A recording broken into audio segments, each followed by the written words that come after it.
Assalamualaikum warahmatullahi wabarakatuh. Tabik pun, salam guru penggerak. Saya Ulfa Nurkhalifah Majid, calon guru penggerak Angkatan 10 Kabupaten Lampung Selatan, SD Negeri 2 Bakauheni. Saya akan memaparkan tentang koneksi antar materi modul 1.1 dan modul 1.2. Model refleksi yang saya gunakan yaitu 4P: peristiwa, perasaan, pembelajaran, dan penerapan ke depan atau rencana. Yang pertama, peristiwa, momen yang paling penting atau menantang atau mencerahkan bagi saya dalam proses pembelajaran modul 1.1 adalah memahami pemikiran filosofis Ki Hajar Dewantara, yaitu menuntun anak untuk mencapai kodratnya, sesuai dengan kodrat alam dan kodrat zaman.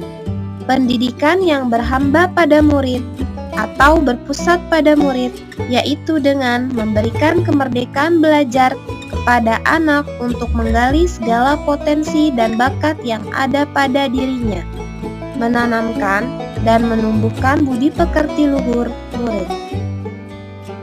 Momen yang paling penting atau menantang atau mencerahkan bagi saya dalam proses pembelajaran modul 1.2 adalah saya harus mengimplementasikan nilai dan peran guru penggerak agar menciptakan profil pelajar Pancasila.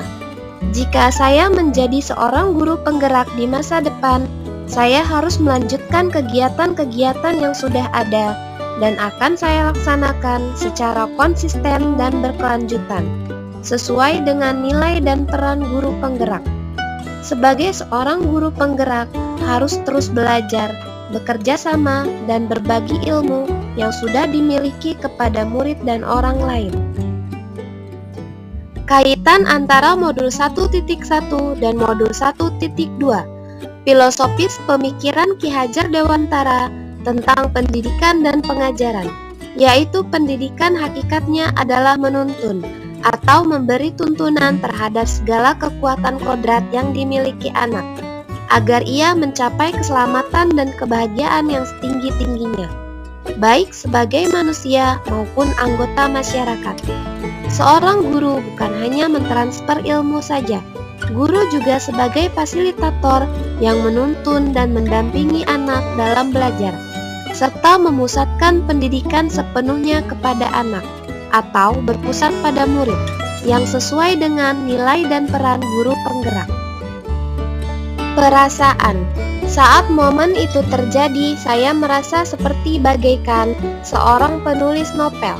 Saya harus terus berlatih dan membuat cerita baru di setiap halaman. Tanpa berlatih terus, saya tidak akan bisa membuat cerita baru. Begitu juga dengan pendidikan saya di guru penggerak ini. Saya bersyukur dan bahagia bisa diberikan kesempatan untuk belajar dan menuntut ilmu di pendidikan guru penggerak. Begitu banyak ilmu dan pengetahuan yang saya dapatkan. Berkolaborasi bersama teman sesama CGP dan berlatih dalam presentasi serta komunikasi. Saya harus banyak belajar untuk mengupgrade diri saya menjadi lebih baik lagi. Saya merasa tergugah untuk mengimplementasikan materi yang sudah saya pelajari, dan saya merasa termotivasi untuk mempraktikkan dan berbagi.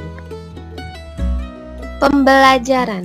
Sebelum momen tersebut terjadi, saya berpikir bahwa saya adalah guru yang hanya mentransfer ilmu saja dan memusatkan pendidikan hanya kepada guru atau teacher center. Hanya melihat nilai murid dari aspek kognitif tanpa menilai dari segi aspek lain, karena harus mencapai nilai sesuai target dan KKM yang harus dicapai. Materi yang disampaikan lebih penting daripada memahami karakter anak. Murid hanya sebagai objek pembelajaran, dibiarkan hanya duduk diam dan memperhatikan. Saya tidak pernah merefleksikan apa yang saya kerjakan.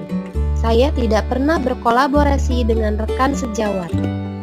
Sekarang saya berpikir bahwa sebagai seorang guru harus bisa menjadi pemimpin pembelajaran yang menuntun murid untuk mencapai kodratnya, memberikan pembelajaran yang berpusat pada murid sesuai dengan kodrat alam dan kodrat zaman, mewujudkan kepemimpinan murid, menjadi coach bagi guru lain, mendorong kolaborasi, dan menggerakkan komunitas praktisi.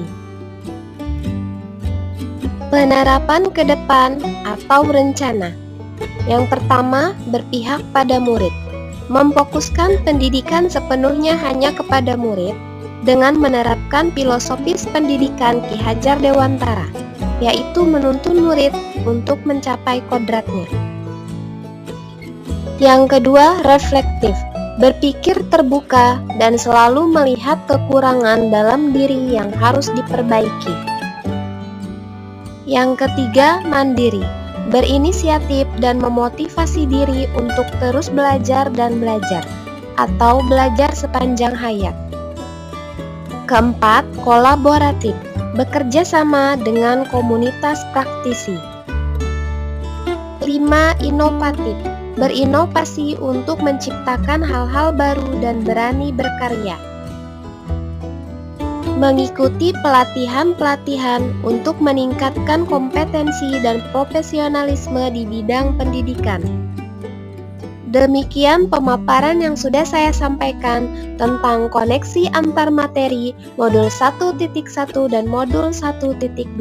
Salam dan bahagia. Wassalamualaikum warahmatullahi wabarakatuh.